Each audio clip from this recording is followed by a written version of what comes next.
The next speaker is the Honourable Van Merwe. Okay. I don't know if I need it or I don't need it, but Long live the chair. I'm going to be the one standing on the box. Honourable House Chairperson, let me greet you and let me greet the Honourable Minister, our Honourable Deputy Minister. Let me also greet the leadership of our department present, led by our Acting Director General. I greet the Chairperson of the NYDA and her Deputy, as well as representatives of the Commission for Gender Equality. Good morning also to all honourable colleagues and fellow South Africans. I rise on behalf of the IFP this morning to participate in Budget Vote 20, a budget that must embody both hope and urgency.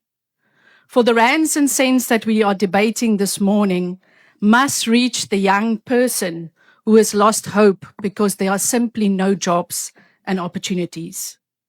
These rands and cents must give a voice to the plight of the disabled child that has been denied his right to basic education. And these rands and cents must be the lifeline for the young girl who cannot afford sanitary products. Chair, as we speak, our mothers, our daughters, our sisters and aunts continue to face a brutal war, one that wages in our streets, in our homes, in our workplaces and places of learning.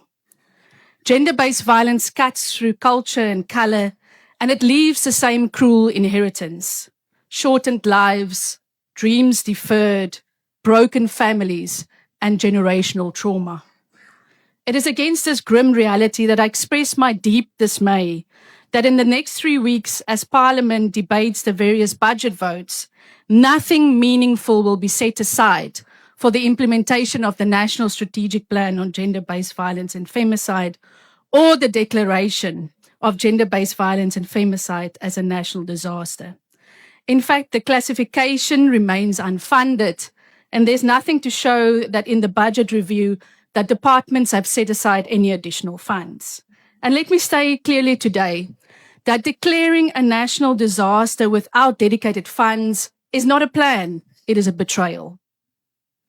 But even with that said, the IFP believes that every cent in this Budget Vote 20 must be a promise kept, a promise to confront gender-based violence and femicide with the urgency that it requires, a promise to secure sanitary dignity for all Indigenous schoolgirls, and a promise to build real pathways to work and education for persons with disabilities and our youth. In my few minutes that I have this morning, I will not be able to touch on all the budget recommendations that we have put forward as a committee, but I want to say to the NYDA this morning that you do not have the luxury for internal discord. You do not have the luxury to be in the media for all the wrong reasons, and you do not have the luxury of failure. I want to repeat that. You do not have the luxury of failure. You have been given a once-in-a-generation opportunity to restore the hope of our young people, and we expect you to do just that. So we expect measurable results from you: no lavish offices, no excessive spend on international travel, and no wasting of millions on once-off events when our young people hustle for taxi money and hustle for a few cents to be able to access data so that they can look for opportunities. We want you to be able to expand your reach, as we've said to you on numerous occasions. And we want you to deliver opportunities that will change lives. To the Commission for Gender Equality, we want to say that you need to raise your profile where it matters. Move beyond reports to visible presence.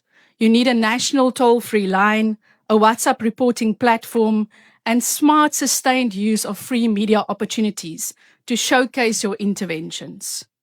To our very own department, we want to say that you must ensure that every activity aligns with your mandate and your outcomes must be measurable. You must fast-track now the outstanding legislation, Honourable Minister, as you've promised us, because these bills now are very urgent. We also need to review the sanitary dignity program because it's not working, and we need to end the fragmentation in order to strengthen delivery. And Minister, we do know you don't have any special powers to hold anybody to account, But we need to find a way to hold to account departments that continue to fail women, youth, and persons with disabilities. Chairperson, I want to thank all the members of our portfolio committee and our support team. The IFP will support this budget, but we also know that you need more rands and cents. And therefore, we want to say to you that a fight for a decent budget for this department must be matched by a relentless Honourable Member, your daily time is now pursuit expired. to do better, to do more for women with and youth and persons with disabilities. I thank you.